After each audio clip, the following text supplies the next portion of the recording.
Welcome to the Mike and JD Show YouTube channel. Thank you for being here. I want you to do me a big favor before you check out this clip. I want you to hit the like button. I want you to throw in a comment and make sure you're a subscriber to this channel. And then I want you to share this video with your friends. Help us defeat the algorithm. And then if you like this content and you appreciate this content, please head over to patreon.com/the Mike and JD Show and support the show. That is how we actually get funded to be able to do this. So we thank you very much for being here. And now enjoy the. This podcast is a member of the Voices of Wrestling Podcasting Network. Visit voicesofwrestling.com to hear the rest of our great podcasts, as well as show reviews, columns, opinions, and updates across the world of wrestling. Competition starting to get thick, it's the click, so I hope you watch your A game. A made no rain from the track when we unite and spit. This is an A game, better bring your A game. Competition starting to get thick, it's the click, so I hope you watch your A game. A made no rain from the. I mean, a good leader is someone who's been around and who's been through stuff and who's learned from a lot of their mistakes. Like I think both of us can share tons of stories about times we dropped the ball, with trying to do the right thing, but you learn. And we were talking about this with our Red Mask buddy the other day about how it's, and I think I said it's only if Tony Khan didn't learn something from the CM Punk situation about how to better manage people, then it's truly a loss, right? Yeah. I really hope that he has. I don't know if he has, but if he hasn't, it's kind of a tragedy because he absolutely let that fester for far too long. He has, and that's the disappointing part. And I hope that he has learned. And we don't know. We won't know until something happens, right? And so, but we do know that the awesome video that you did, JD, last year when all the CM Punk stuff went down, whenever he got fired, we do know that reached the AEW locker room. We have that as a fact, right? Yeah. And they liked what you said, right? And you were critical of Tony Khan, not as like a person, but just that like leadership wise, based on how the whole situation played out. That happened on his watch. That's his fault, right? Now, could CM Punk have handled himself a lot better? Of course, right? Yeah. Could Jungle Boy have handled that situation way differently? Of course. There's a reason why he is stuck in the house of torture right now, right? And he's like, people don't think he got punished. He's being punished, continually being punished for coming up on a year now. Like this summer will be a year. So, and CM Punk got punished. He got fired, right? Like, I mean, he ended up better for it. Like he, went to WWE and, he seems to be happy. That's fine. That happens sometimes. Sometimes you shit can somebody and they just end up being better for it. Yeah. And you just can't control that, but you got to take care of your own house. Right. So. A firing happens because someone doesn't fit in a culture, right? Yeah.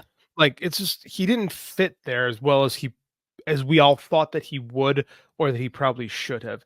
And the thing with Punk is that like, he's kind of a narcissist, where in that there's always a problem. Yeah. He's a big nerd. Let's be real. I'm a fan. Excuse me.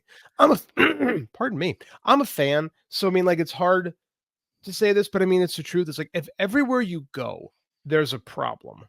Yeah. Maybe the problem isn't with everybody else, and it's a repeated case with him. And he did it again this week where, everyone else is stupid, but him, it's like, it's so funny that he's like, the funniest part was he's like, I just couldn't get the Bucks to talk to me, and no one, people just wouldn't talk, and they just wouldn't talk. And Colt Commander tried to talk to him, and he said, well, we'll only talk through lawyers. Yeah. And it's like, damn, bro, you're a fucking hypocrite. Like you say one thing out of one side of your mouth and something else comes out of the other. Like, and that's the thing. It's like, and when you have that narcissistic personality, it's like everyone's against you, and you don't realize what the problem is. So, I mean, it's a matter of time in WWE before he becomes CM Punk again. Yeah. So I don't know, man. Yeah. So and that's the thing, like Punk's a complicated guy. And I think that's probably an understatement. Like obviously narcissist, probably a bit of a sociopath. My favorite part of the interview was like, he's like, look, I was trying to handle things as a professional. I only choked the guy. I mean, I could have killed him, but I didn't because I'm a professional. I was that's like all-time Punk line. Like, it's like, I know people want me to hate him. I can't. Well, he's good for us. Yeah, he's great for the podcast world. But I mean, he legitimately said to Ariel Helwani, who's such a spineless little turd, that he just nodded the whole time. And like, I just choked him. Like I just physically accosted someone who I didn't like and and choked him. Like, think about that. Like, that's, Yeah. I mean, I don't know, man. And then, yeah. Say what you want about Punk, but Cody Rhodes sure handles himself a lot different in these public situations. Call the man a politician, but Yeah. he sure comes off a lot better. He does. Punk is like, he's very eloquent. He's very well spoken. Oh, excellent. One of the greatest speakers of all time. He's infinitely interesting, right? I mean, about 50,000 times more fascinating than Cody Rhodes, because Cody Rhodes is going to toe the line, and he's going to be very careful with his words. I think you need to have both in your company, right? Like it's good to have like a little bit of a wild card, but you also need like Cody, who is going to toe the company line. He's going to go out there and only say the right things. And then you got Punk, and it's like, you never know what the hell is going to come out of his mouth. And that's obviously the more interesting person to listen to. And I honestly, I really enjoyed the interview. And I thought, people say what they want about Ariel Helwani. I thought he got Punk to open up more than I've ever seen him. And he's always been able to get Punk to open up, because he's good at his job, no doubt. Yeah. They've done several interviews before when he was with WWE, before he left. Like Punk, or Ariel was the guy that Punk would go to do his interviews. They had like a friendship and a relationship through Paul Heyman. And so I was curious about how it would go, because Ariel, like you said, is kind of spineless, right? At least, but with pro wrestling, he's spineless, but not in MMA. In MMA, he asks the tough questions. He's a different guy. He's like a legit Syracuse trained journalist. He takes MMA seriously. So with this, I was kind of curious if he would actually ask the tough questions, because he didn't with Triple H. He let Triple H off the hook, right? He asked Tony Khan tough questions, but Triple H, he was just like, didn't ask him anything tough, like, oh, you almost died. How was that? Those kind of questions. With CM Punk, he did ask him the tough questions. And I thought Punk, out of everybody in that company, handled the Vince question the best, like by comparing him to, Jeffrey Dahmer and Chris Benoit. I thought like, out of everybody, I thought he handled it the best, and he actually spoke about it for a while. So I'll give Ariel some credit for like asking those tough questions. And I don't know if that's a tough question. I mean, here's the thing though. I don't think that's a tough question anymore, because Vince is not with TKO. TKO has gone above and beyond to distance himself from Vince McMahon. That's a good point. I think, because he could have done that with Triple H, but he didn't. He hid behind it, because he hides behind the veneer of what he is in MMA. Yeah. And then in pro wrestling, he's just a fanboy. Like I can't take his stuff as seriously. He's like that Steve Carrier guy. Like the only difference is he's far like Ariel Helwani is far more eloquent. But again, it's easy for people to shit on Vince McMahon now. Yeah. Right? Where was this 6 months ago? Oh, now everyone has a problem with him. Like, and again, Punk is the guy to do it, because Punk has never liked him. Right. So of course that's going to be a thing. Easy for him to do that.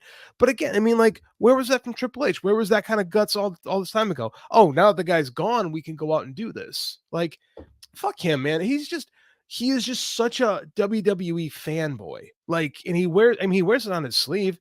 Like, hopefully he gets a nice charcuterie board from the company, the way old Alfred did. He's fine with it. And of all the WWE fanboys, it's disappointing, because we know that he's better than that. Right? Steve Fall, excuse me. Like that guy. I threw the wrong guy under the bus. Sorry, Steve Carrier, if that's a real person. Steve Carrier sucks too. That was Steve Fall. Oh, does he? Okay. So I didn't throw a bad guy under the bus. Okay, I did it. Okay. The guy from Ringside News. Oh, fuck that guy. Okay, yeah. Oh, yeah. Okay, I'll live with that. Fuck that guy. Yeah. No, you're fine. So the disappointing thing about Ariel is that he is very good.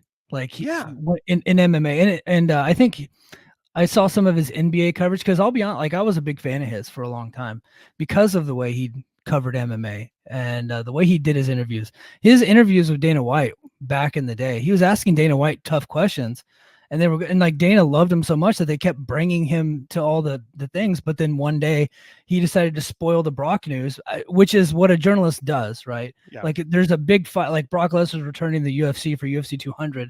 You catch wind of it, you're able to confirm it. You break that news before the company does. That's just what you do. And ever since then, he's been basically banned. Like he hasn't been able to get any kind of access to any of to Dana or to, I know Lorenzo's gone, but anybody from the TKO group, they just, they don't give him access anymore. But he very much was the top guy in his field for a long time. And I don't know that anybody's ever going to be able to replace him. He's, he's just that good. Like his interview skills are tremendous. But back to CM Punk. I loved this interview. Very about it. I don't agree with a lot of it. I don't agree with the assessment that AEW is not a business and that they don't care about ticket sales and that they don't care about pay-per-views. I do think that they care about them. I think that they have just a difference of opinion how to get to those points. Mhm. And I think CM Punk's idea of what wrestling is, I happen to agree with a lot of what he thinks wrestling should be.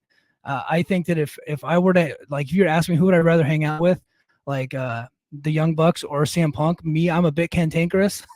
I'm probably gonna want to have a steak with CM Punk, very likely. That's just who I am. I happen to enjoy jerks for some reason. It's just me. But If given the choice between those guys, I'd rather go hang out with. I'd rather try to find John Moxley. Quite frankly, yes, John Moxley too. that's the answer So to that question. yeah, I disagree with the criticism that AEW is not a business that's trying to grow and trying to succeed. They're not growing right now at the moment. I think they will once they get this TV deal, and maybe that would lead to something else. But the only company that's actually like super successful right now and getting bigger is the WWE, and it's difficult in the landscape. But I'm not going to sit here and say that AEW is a failure because they're not growing. They're stable. Right? They're not like, people want to say the term flatlining, right? And I think this is a Bischoff term, flatlining, because they're not going like this. Well, you know what? That's stability to me.